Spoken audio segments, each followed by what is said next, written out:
ಇಲ್ಲ, ಅವರಿಗೆ ಈಗಾಗಲೇ ನಾವು ಸಸ್ಪೆಂಡ್ ಮಾಡಿದ್ದೇವೆ. ಸಸ್ಪೆಂಡ್ ಮಾಡಿ ತತ್ಕ್ಷಣ ನನ್ನ ಗಮನಕ್ಕೆ ಬಂದಾಗ ನಾನು ಕಮಿಷನರ್ಗೆ ಹೇಳಿ ಕಮಿಷನರ್ ಅವರು ಸಸ್ಪೆಂಡ್ ಮಾಡಿದ್ದಾರೆ. ಮುಂದಿನ ಕ್ರಮ ಇಲಾಖೆಯಲ್ಲಿ ಯಾವ ರೀತಿ ಕ್ರಮ ತಗೊಳ್ಬೇಕೋ ಅದು ತೊಗೊತೀವಿ. ಇದು ನಾವು ಮೊನ್ನೆ ಕೂಡ ಪೊಲೀಸ್ ಕಾನ್ಫರೆನ್ಸಲ್ಲಿ ಮುಖ್ಯಮಂತ್ರಿಗಳು ನಾನು ಇಬ್ಬರೂ ಕೂಡ ಈ ಭ್ರಷ್ಟಾಚಾರದ ವಿಚಾರದಲ್ಲಿ ಭಾಳಷ್ಟು ಕಠಿಣವಾಗಿ ಹೇಳಿದ್ದೇವೆ. ಪದೇ ಪದೇ ಇಂಥ ಘಟನೆಗಳು ನಡೆದಾಗ ಇದು ಸರ್ಕಾರಕ್ಕೂ ಇಲಾಖೆಗೂ ನಮಗೆಲ್ಲರಿಗೂ ಮುಜುಗರ ತರುತ್ತೆ. ನಾನು ನಿರ್ದಾಕ್ಷಿಣ್ಯವಾಗಿ ಇಂಥವ್ರ ವಿರುದ್ಧ ಕ್ರಮ ತಗೊಳ್ತೀವಿ ಮತ್ತು ಕ್ರಮ ಆಮೇಲೆ ತಗೊಳ್ತೀವಿ ಆದಮೇಲೆ. ಆದರೆ ಆಗೋಕ್ಕೆ ಮುಂಚೆ ಅವರು ಇದನ್ನು ಮನಸ್ಸಲ್ಲಿ ಇಟ್ಕೊಂಡು ಕೆಲಸ ಮಾಡಬೇಕು ಅನ್ನೋದು ಅಷ್ಟೇ ನನ್ನ ಸೂಚನೆ. ಎಲ್ಲರಿಗೂ ಕೂಡ ನಾವು ಭಾಳ ಕಠಿಣವಾಗಿ ಹೇಳಿದ್ದೀವಿ ಈ ಪೊಲೀಸ್ ಕಾನ್ಫರೆನ್ಸಲ್ಲಿ.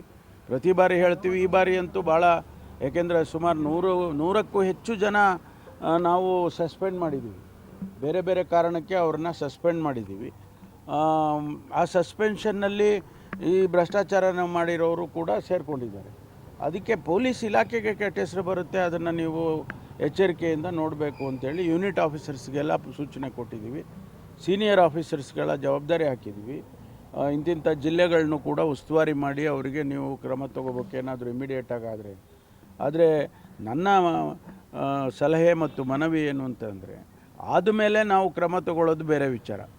ಭ್ರಷ್ಟಾಚಾರವನ್ನು ಯಾರೋ ಲಂಚ ತೊಗೊಂಡು ನಂತರ ನಾವು ಸಸ್ಪೆಂಡ್ ಮಾಡ್ತೀವಿ ಅಥವಾ ಡಿಸ್ಮಿಸ್ ಮಾಡ್ತೀವಿ. ಆದರೆ ಆಗೋಕ್ಕೆ ಮುಂಚೆನೇ ಅವ್ರ ಮನಸ್ಸಿಗೆ ಹೋಗಬೇಕಿದು, ನಾವು ಪ್ರಾಮಾಣಿಕವಾಗಿ ಕೆಲಸ ಮಾಡಬೇಕು ಅನ್ನೋದು, ಅದು ನನ್ನ ಸಲಹೆ ಅಂತೇಳಿ ಈ ಸಂದರ್ಭದಲ್ಲಿ ಹೇಳ್ತೀನಿ.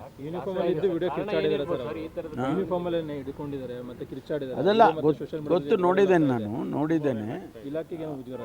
ಖಂಡಿತವಾಗಿ ಆಗುತ್ತೆ, ಇದು ಇಲಾಖೆಗೆ ಆಗುತ್ತೆ, ಸರ್ಕಾರಕ್ಕೆ ಆಗುತ್ತೆ, ನಮಗೆ ವೈಯಕ್ತಿಕವಾಗಿ ಗೃಹ ಸಚಿವರಿಗಾಗುತ್ತೆ, ಇದೆಲ್ಲ ಹಾಗೇ ಆಗ್ತದೆ.